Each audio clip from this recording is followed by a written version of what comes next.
शर्मीली और सुमन के साथ एक छोटे से घर में रहती थी। बबीता के पति का कुछ समय पहले ही इंतकाल हो गया था, इसलिए बबीता सोचती है कि उसकी बेटियों की शादी जितनी जल्दी हो जाए उतना ही बेहतर है। मुंशी जी, मैंने आपसे कितनी बार कहा है कोई रिश्ता देखकर बताओ लड़की के लिए। लड़की 19 साल की हो गई है। भाभी जी, मैंने बहुत जगह बात की, लेकिन हर कोई दहेज मांगता है, कोई कुछ मांगता है तो कोई कुछ मांगता है। मुंशी जी, तुम तो जानते ही हो हमारे घर में कोई काम करने वाला नहीं है। मैं जो दूसरों के घरों में काम करके पैसा कमाती हूँ, उससे तो बस घर का खर्चा ही चल पाता है। ऐसे में हम दहेज कहाँ से देंगे? भाभी जी, एक रिश्ता है, लेकिन आदमी की उम्र लगभग 50 साल है।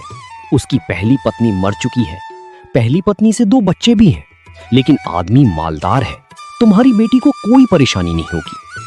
लेकिन मुंशी जी, उम्र बहुत ज्यादा है, लोग देखेंगे तो क्या कहेंगे? लोगों का काम तो कहना ही है। अगर अच्छे घर में करोगी तो दहेज देना ही पड़ेगा। आजकल कोई भी आदमी बगैर दहेज की शादी नहीं करता है, और तुम्हारे पास तो खुद के खर्चे के लिए भी पैसे नहीं है। ऐसे में दहेज कहाँ से दोगी? तुम सही कह रहे हो मुंशी जी, हमारे पास तो फूटी कौड़ी भी नहीं है। तुम बात करके लड़की की शादी करवा दो।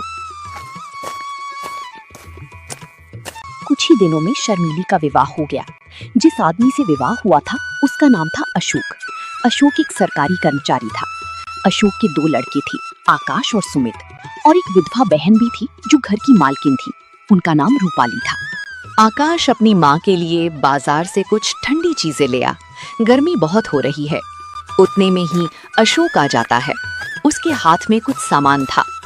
अशोक शर्मीली को खुश रखने के लिए कोई ना कोई तोहफे रोज लाया करता, लेकिन शर्मीली को ना जाने क्यों अशोक के पास बैठना और हंसने बोलने में भी संकोच होता था। इसका कारण ये था कि अब तक ऐसा ही एक आदमी उसका पिता था, जिसके सामने सिर झुकाकर देह चुराकर निकलती थी। अब उनकी अवस्था का एक आदमी उसका पति था। वो उसे प्रेम की वस्तु नहीं, सम्मान की वस्तु समझती थी। उनसे भागती फिरती थी। अशोक के सामने आते हुए शर्माती थी। अरे भाग्यवान, तुम मुझे देखकर ऐसे भागती हो जैसे मैं कोई खौफनाक जानवर हूं। अरे मैं तुम्हारा पति हूं।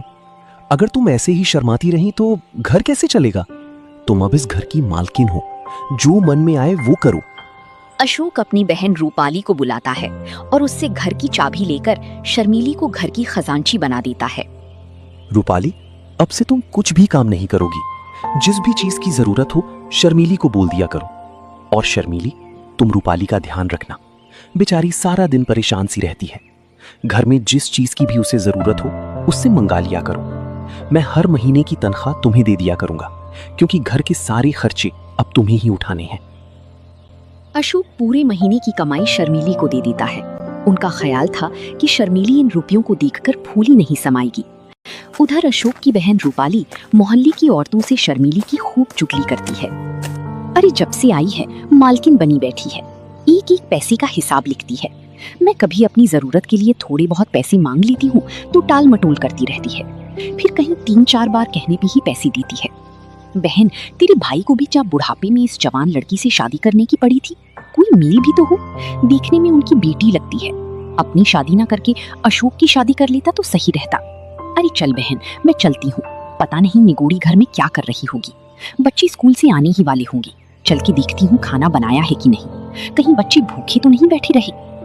रूपाली उस दिन से शर्मीली से जलने लगी थी जब से अशोक ने उसे घर का खजांची बना दिया था। रूपाली हर वक्त शर्मीली को अच्छी बुरी सुनाती थी और उस पर नई नई आरोप लगाती थी। एक दिन शर्मीली छत पर किसी काम के लिए जाती है तो रूपाली कहती है, अरे ना लाज है ना शर्म, निगोड़ी ने हया भून खाई है। अब क्या कुछ दिनों में बाजार में नाचेगी? लोग देखेंगे तो क्या कहेंगे कि कल परसों की बहू छत पर चढ़ी डोल रही है। अरे अपने घर को सीखा था या नहीं? दीदी, मैं कपड़े लेने गई थी। आंधी बहुत तेज आ रही थी, कपड़े कहीं उड़ ना जाएं, इसलिए मैं चली गई थी। अरे मुझे बुला लेती, मैं क्या मर गई थी? लेकिन तू मुझे क्यों बुलाएगी? तुझे तो दूसरों से नैन लड़ाने हैं। घर का सारा काम यूं ही पड़ा है। बच्चे स्कूल से आने ही वाले होंगे, उनके लिए खाना पकाया है कि नहीं?